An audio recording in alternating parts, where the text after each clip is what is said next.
Press 9. Enter. Good. Technology continues to play an important role in our daily lives, and education is no exception. In fact, technology has greatly changed education. Virtual reality, or VR, is a new area in education that is developing very quickly, with an increasing number of schools in Kenya adopting this new technology. Virtual reality is the ability to take the world as we know it, as we experience it, and put it in a virtual setting. So it's, simply put, it's like taking the environment outside us, putting it in a small computer, and allowing people to experience it through the computer as if they were in the actual place. What it does, it brings the scenes and the objects into the classroom, and therefore the child is able to visualize what's happening. It makes the learning to be meaningful and fun because they can actually see what's happening in the real world. VR has been seen as a way of helping students gain a deeper understanding of the current events in the world of technology that ignite their imagination. For example, in science, especially in senior school or middle school, the year 7s and 8, they are learning about fertilization. Fertilization as a topic is an abstract topic. When I talk about abstract, it means it's a topic that, one, a teacher might shy off to explain. Number two, this is something that is happening internally into the human anatomy. And therefore the child is still very young, might not be able to internalize the concept. But when the fertilization process is displayed in class, in VR, in reality, the child is able to see the conception of a child. What happens during the fertilization process, what happens in the womb until the child is born. Every student in Kenya learns about wildlife and tourism and the different parks that contribute to tourism and how beneficial they are to the ecosystem and to the economy. But a lot of students will never get to visit any of the national parks. And even for those who can visit those national parks, it's not realistic that they will visit every national park. And even when finances and logistics are not an issue, something as simple as a student with a physical disability cannot travel or experience the national park like they would, like any other student would.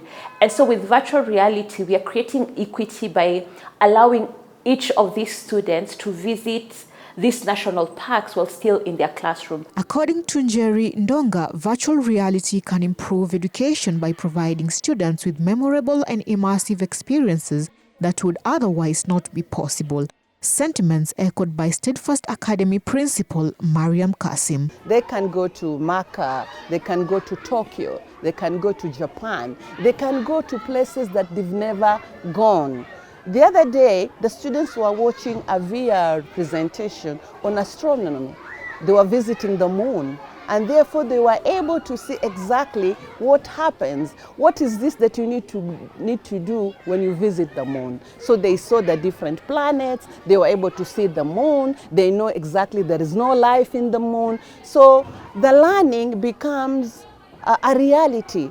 It is no longer abstract. Virtual reality is allowing us to increase the number of experiences students have, and through increasing these experiences, we make the education more realistic, and we're also appealing to different learning methods. So think about students who learn better visually, students who learn better by doing. This is trying to reach out to them and give them a better experience.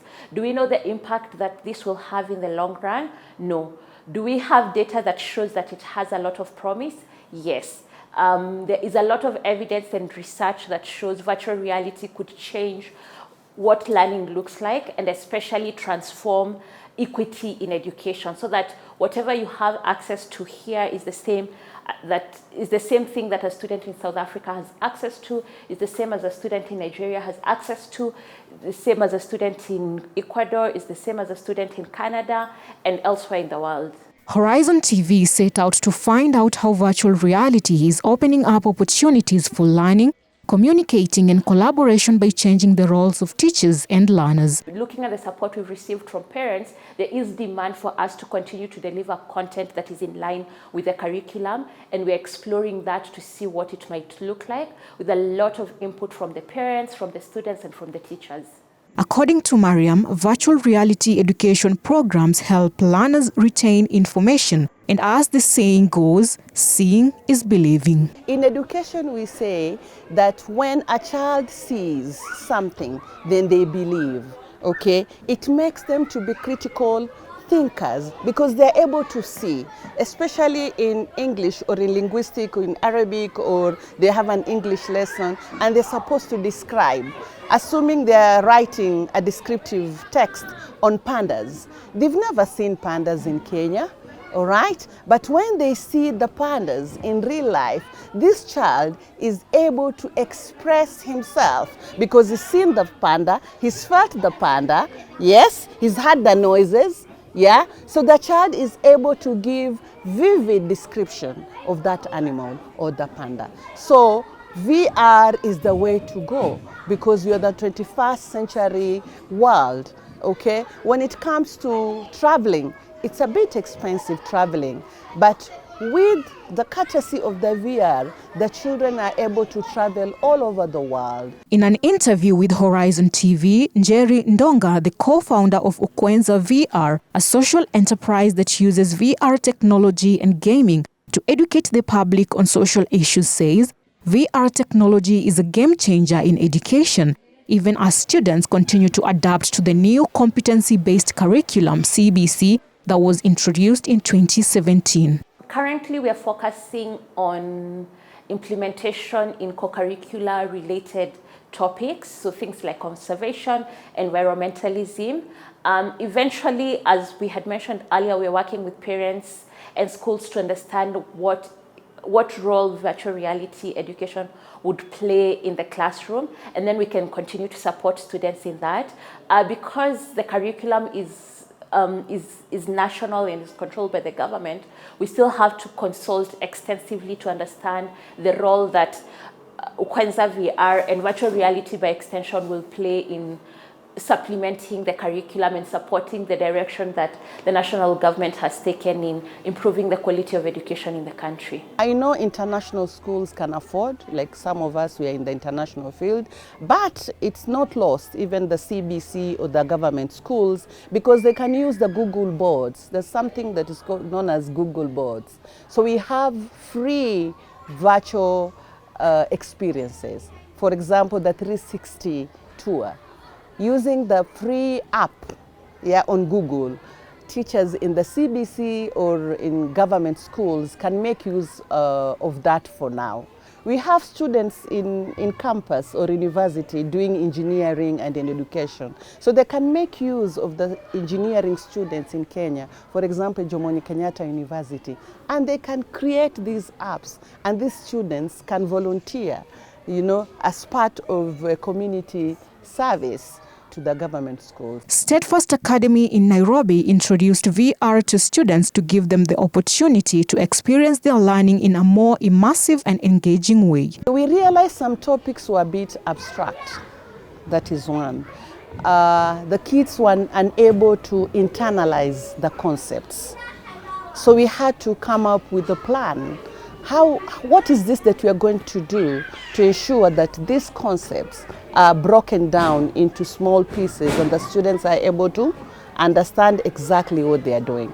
Number two, as a school, we've embraced the learner-centered approach. So VR is one of the components of the learner-centered approach because you need to vary your teaching techniques. You cannot continue using the 19th century methodology. And these children are IT savvy, all right? They see VRs on Saturday and Sunday, they go for videos, isn't it, with their parents. So we felt as a school, we need to incorporate virtual learning so that learning can be more impactful and fun. Unlike before when school trips were necessary, today, VR is giving all students equal opportunity to visit various places within the walls of their classroom. If you look at education, the biggest challenge is usually equity.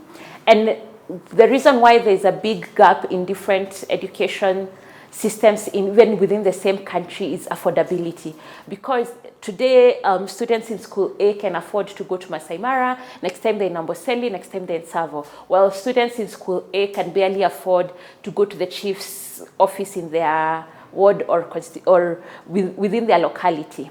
So with virtual reality, we are removing this prohibition of cost. We're giving everybody the same experience. Is the delivery and reception of the information going to be the same? We have no answer to that. But are we going to bridge a significantly huge gap? Yes, because everybody has access to the same information. With Ukwenza VR, we are looking to build an educational app that encourages self-directed learning. There's a lot of studies that support self-directed learning as one of the most superior systems of learning around the world. So virtual reality supports that. So that means that even for students who cannot afford that, with a simple smartphone, which I'm sure each school in the country has access to, whether through a teacher or a parent, and a cardboard box, every student can experience virtual reality, can get to be part of these experiences and benefit from the learning. If made accessible to every student, virtual experiences have the power to engage and inspire students in a unique and powerful way. Virtual reality is allowing us to increase the number of experiences students have, and through increasing these experiences, we make the education more realistic. And we're also appealing to different learning methods. So think about students who learn better visually, students who learn better by doing. This is trying to reach out to them and give them a better experience. Despite the many advantages virtual reality has in education, it is a very expensive technology. VR is not cheap, as much as people are saying that it is cheap, but it is not cheap, especially in Kenya, because it's a new concept. So what we do every week, we have our service providers coming twice a week. So every Tuesday and every Thursday. So what we do, we present the topics to the service provider, okay? And then the service provider aligns the curriculum according to our needs. Quality education anywhere in the world comes at a cost. So yes, virtual reality comes at a cost. It's a matter of the government choosing what to prioritize on and what we want as a country, our education system to look like. So we do have the money for education. As a country, we invest significantly in education, and it's a question of where do we want the money to go. Once we decide that, and then we decide virtual reality is the channel we want to invest in, then the question of affordability becomes insignificant.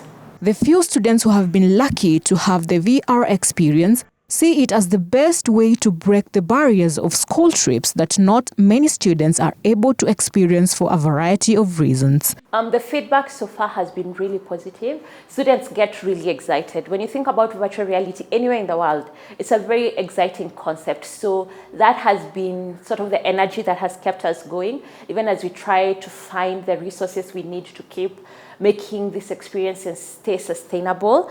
The response from parents has also been positive. There's a lot of curiosity, and with the engagement that we're having with them, it's been mostly positive, with a lot of them asking, how can we support, how can we advance this? Because the benefits of virtual reality learning are easy to sort of identify and understand. And so the question is, how do we do it in a way that best supports the students? And with the students at the center of this entire process, we believe that we are headed in the right direction. It is so exciting. In fact, the feedback that I'm getting from the young learners, if it is their wish, we could have all the lessons being presented in VR, because VR, if you look at VR approach, it's more of a learner-centered approach. What do I mean? The teacher is just a facilitator, but the learning is being done by the students. So they are able to see, they are able to hear, they are able to touch, okay? So it makes learning very exciting and meaningful and happy.